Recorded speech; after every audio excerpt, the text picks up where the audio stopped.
Something that's a really useful tool in Google Classroom and a great party piece early on to scare them is the live marking. So when you set classwork, we know that it becomes an activity and it goes into the mark book.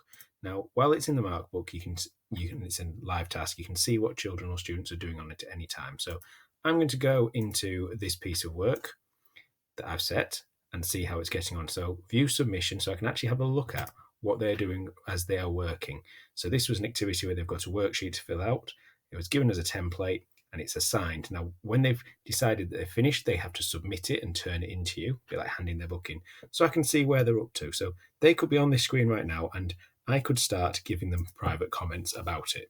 So I could say, can you start with the first question, please? This would then pop up on their screen straight away. So as soon as I click post, it would pop up on their screen. The other thing as well I can do, similar to leaning over them with a pen, is I can actually type directly into their work.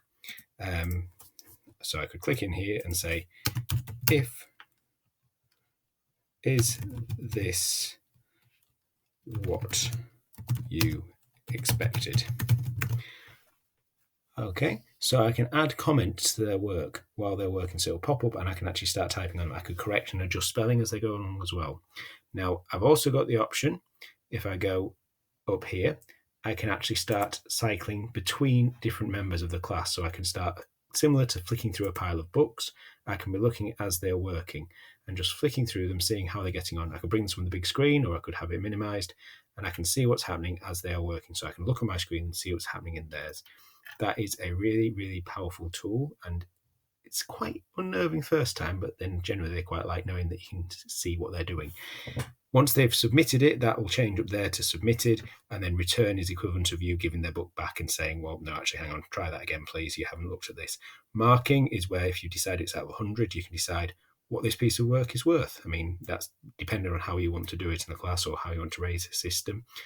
But it doesn't support A's and B's and things like that yet, but in some tasks it could be useful just as like an indication of how well they've done on something as a feedback score.